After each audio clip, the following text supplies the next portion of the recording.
அனைவருக்கும் வணக்கங்கள். Good morning friends. ஒரு சின்ன குட்டி பதிவு தான்.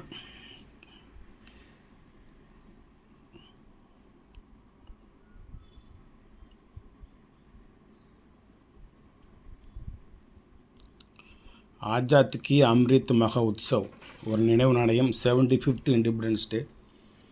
இது 2023 இந்தியா. ஒரே பூமி, ஒரே குடும்பம், ஒரே வாழ்க்கை. ஒரு சின்ன ஒரு பதிவு தான். நேற்றுக்குள்ளே பார்சல் ரெடி பண்ண வச்சு, அதனால் லேட் ஆயிடுச்சு.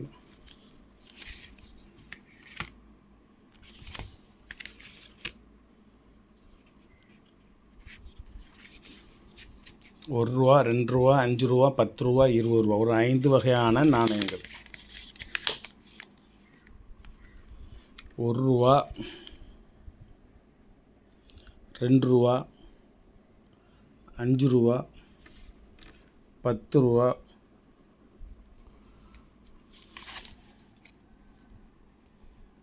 ₹10 ஒரே மெட்டல் மாதிரி இருக்குது. உள்ளே ஒயிட்டே காணும் இருக்குது, ஆனால் அதனால் தெளிவாக இல்லை. அப்புறம் ஒரு ₹20 நாணயத்தை காணும், உள்ளவே கிடக்கு. ஒரே கைட்டு எடுக்க முடியல.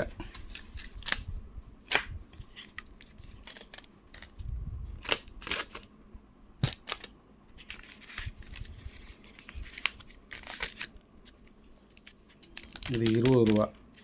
இதை நான் சரி பண்ணிக்கிறேன்.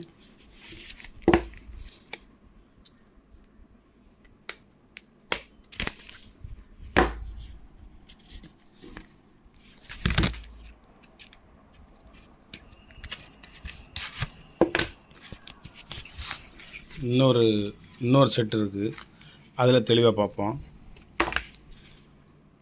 ₹1, ₹2, ₹5, ₹10, ₹20.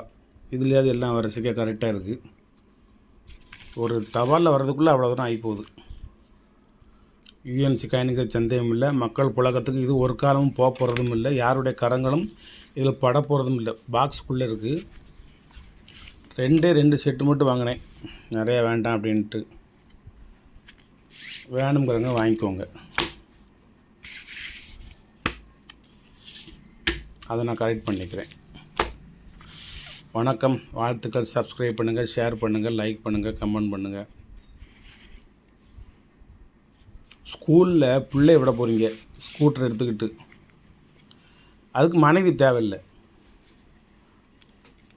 ஸ்கூலில் பிள்ளை விட போகிறதுக்கு ஒய்ஃப் எதுக்கு? ஒய்ஃப்கிட்டே கூட ஒரு ஸ்கூட்டரை கொடுத்து கொண்டு விட்டு வந்துச்சுன்னா விட்டு வந்துட்டு போகிறாங்க. ஒரு பிள்ளை எல்கேஜி படிக்கிறதுக்கு, யூகேஜி படிக்கிறதுக்கு நீங்கள், உங்கள் துணைவியார், உங்கள் பிள்ளையை கொண்டு ஸ்கூலில் விட்டுட்டு அதுக்கு 5-6 டாட்டா, பாய் பாய், ஃப்ளையிங் கிஸ்ஸு, சாப்பாடு சட்டி எல்லாம் கொடுத்து, ஒரு ஹெல்மெட்டு போடாமல், ஒய்ஃபுக்கு ஹெல்மெட்டு போடாமல், பிள்ளைகளை பாதுகாப்பு இல்லாமல் நடந்த சம்பவத்தை சொல்லுங்க. நேற்று சம்மந்தம் இல்லாமல் ஒரு 20 மட்டும் மேலே கொண்டு வண்டியை விட்டு கீழே விழுந்து, பிள்ளைக்கு அடி, பொண்டாட்டிக்கு அடி, புருஷனுக்கு அடி, எல்லாத்துக்கும் அடி. வர்றவங்க பூராவே அவங்கள தூக்கி விடுறதுக்காண்டி வந்தாங்க, ஹெல்ப்புக்கு வந்தாங்க ஃபுல்லாகவே பள்ளிக்கூடத்துக்கு எல்கேஜி படிக்க பிள்ளையை கொண்டு விடுறதுக்கு எதுக்கே குடும்பத்தோடு வர? ஒரு பெரிய குடும்பத்தோட பைக்கில் வரிசைக்கு 3-4 பேர் எங்கே வரீங்கன்னாட்டா பிள்ளையை கொண்டு ஸ்கூல் கொடுப்போம். அதுவும் போகவே மாட்டேக்கு அடம் பிடிச்சிக்கிட்டு ராமான்னு சொல்லி ஒரே அழுக. யாராவது பக்கத்தில், வீட்டு பக்கத்தில் உள்ள ஸ்கூலில் சேர்த்துருக்கீங்களா? இல்லை. எல்லாம் 5 கிலோமீட்டர், 10 கிலோமீட்டர், 15 கிலோமீட்டர், தனி பஸ்ஸு, தனி வேனு, தனி ஆயா, எங்கேயோ அனுப்புகிற மாதிரி, வெளிநாட்டுக்கு அனுப்புகிற மாதிரி. அந்த காலத்தில் வெளிநாட்டுக்கு அனுப்புகிறது கூட இவ்வளோ தூரம் யாரையும் கஷ்டப்படுத்தி அனுப்புறதில்லை. அதனால் ஒரு பிள்ளைக்கு படிப்பு முக்கியம்தான். படிப்பை விட உசுறு முக்கியம், உசுரை விட ஒழுக்கம் முக்கியம். நீங்கள் படிக்க வைக்கிறீங்களே தவிர மற்றது எதையுமே அந்த பிள்ளைக்கு நீங்கள் சொல்லிக் கொடுக்குறதே கிடையாது. உயிர் முக்கியங்கிறதையும் முதல்ல சொல்லிக் கொடுங்க. உணர்வுகளும் ஒழுக்கமும் முக்கியங்கிறதையும் சொல்லிக் கொடுங்க. ஒரே ஏபிசிடி அதை விடுறதுக்கு இந்த பிள்ளைக்கு சாப்பாடை ஊட்டுங்க. வாழ்த்துக்கள். எங்கள் காலத்தில் எங்களுக்கு யாரும் ஊட்டுறதில்லை, நாங்களாக அள்ளி சாப்பிட்டுக்கிடுவோம். ஒரு வீட்டிலேருந்து வீட்டை விட்டு வெளியே போகக்கூடாதுங்கிறது தான் முக்கியம். குழந்தைகளுக்கு சோறு ஊட்டுறதுக்கு வீட்டை விட்டு வெளியே போகக்கூடாது. உங்கள் குழந்தைக்கு நீங்கள் என்ன உணவை ஊட்டுறீங்க அப்படிங்கிறது யாருக்கும் தெரியக்கூடாது. நீங்கள் கொஞ்சம் சத்தான உணவு ஊட்டலாம். பக்கத்தில் ஏழை பிள்ளைகள் இருக்கலாம், அவங்கெல்லாம் ஹார்லிக்ஸ் சாப்பிடுதாங்க, காம்ப்ளான் சாப்பிடுதாங்க, நம்ம அந்த கூட குடிக்கிறோம்னு அவங்க ஃபீல் பண்ணலாம். உங்கள் குழந்தைக்கு எந்த உணவை ஊட்டுறதுக்கு உங்களுக்கு உரிமை இருக்குது. அது யாருக்கும் தெரியாமல் வீட்டுக்குள்ளே வச்சு பிள்ளைக்கு ஊட்டுங்க. சரி, அப்படியே வீட்டை விட்டு வெளியே போய் கொஞ்சம் காலார நடந்து போய் ஊட்டுறீங்க. ஒரு 1/2 கிலோமீட்ரு 1 கிலோமீட்ரு போகிறீங்க, தெருவையே இழந்துருதீல. காம்பவுண்டாக இருந்ததுன்னா 4 காம்பவுண்டு போய் வீட்டில் எவனும் கொள்ளடிச்சிட்டு போயிட போகிறான். ஒருத்த பிள்ளையை வளர்க்குறதுக்கு தெருவாக அலைகிறீங்க. மணிக்கணக்கில் ஒரு மணி நேரம் ஊட்டுறீங்க. இந்த தெருவு, அடுத்த தெருவு, அடுத்த தெருவு, அடுத்த தெருவு. அப்புறம் பொண்டாட்டியும் பிள்ளையுமே காணும்னு புருஷக்காரன் தேடுன்னு தேடுறான். கேட்டால் பிள்ளைக்கு சோறு ஊட்ட போனேன். எவ்வளோ தூரம் போவீங்க? 4-5 கிலோமீட்டரா? இது தெருவாக அலையுது. என்ன அதிசயமாக இருக்குது பாருங்க. குழந்தைகளுக்கு சோறு ஊட்டுறது இப்போ சொல்லுதான் கேட்டுக்கோங்க. யாருக்கும் தெரியாமல் ஊட்டுங்க, திருஷ்டி விழுந்துடும். பிள்ளைகளுக்கு சோறு ஊட்டுறோங்கிற பேரில் தெருவாக அலையாதிய. அங்கிட்டுமா லோன்னு அலையாதிய.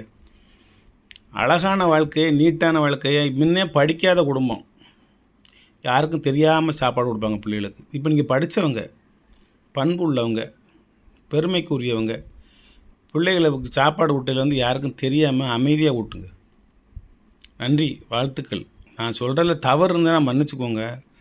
ஒரு ஆதங்கம், மனசு கஷ்டம். என்ன அதிசயமாக பிள்ளை பத்துட்டா, ஊரில் உலகத்தில் இல்லாத பிள்ளையை பத்துட்டா. அந்த காலத்தில் 10 பிள்ளைங்க 15 பிள்ளைங்க. இந்த காலத்தில் நீ பெறுறதே ஒன்றும் இல்லைன்னா அதுவும் கிடையாது. தெருவா ஆஸ்பத்திரி தூரம் பிள்ளை இல்லைன்னு அலைஞ்சிக்கிட்டு இருக்க விஷயம் ஊர் உலகத்துக்கு தான் தெரியும்.